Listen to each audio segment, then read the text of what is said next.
The founder and executive chairman of WEF, Dr. Schwab, Professor Schwab, says this year's event is more important than ever, given the challenges that the world is facing. Klaus Schwab says it's crucial that leaders meet in person as it helps create trust between them.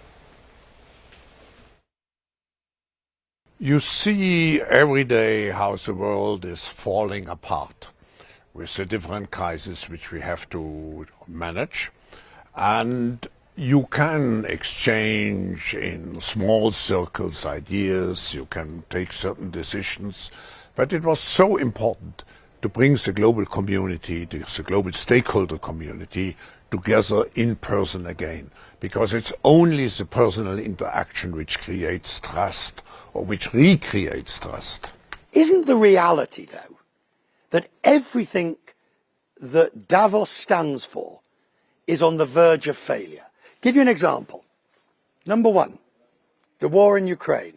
All the idea of some sort of common views on a European way forward. Number two, China.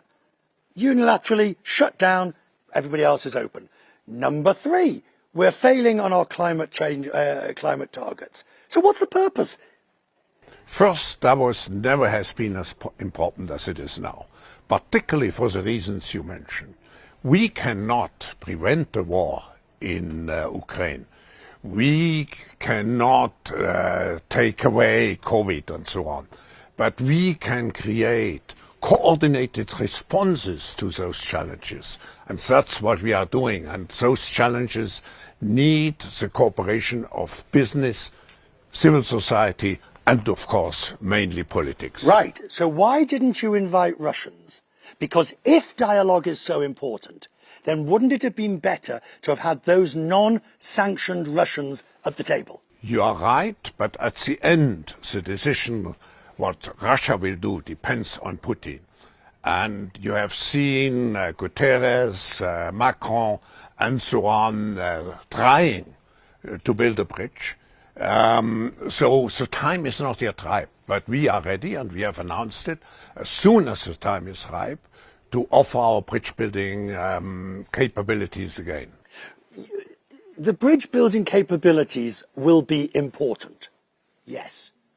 But don't you need a moment of introspection to ask, how did it go so wrong? How did, Davos, and when I say Davos, I don't mean you personally, I mean the community, spent decades trying to bring Russia into the global community and be part of the global community, only for President Putin to literally go the opposite direction and start a war.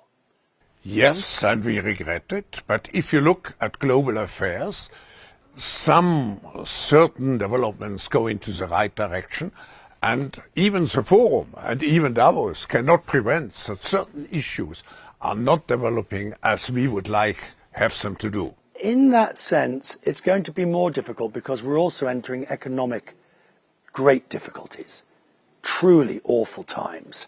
We've got inflation, the like of which we've not seen for 40 years.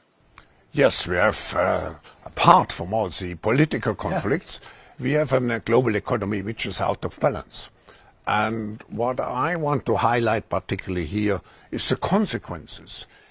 We may have little influence on how the central banks decide about the future policies, but we know that if we don't change course, we will have hundreds of millions of people falling back into poverty. We have tens of millions probably dying, possibly of hunger. So this is a misery and we have to address it. So to bring it at the forefront of our topics here, of our program, and to generate action, that's my intention. There's never been a more important time and a more serious time for these talks to be taking place. Yes, that's also reflected in the mood. I mean, it's the most consequential meeting which we ever had in the last 50 years, I would say. And the mood will be much more serious, much more concerned compared to the previous years, because we are at the turning point of history.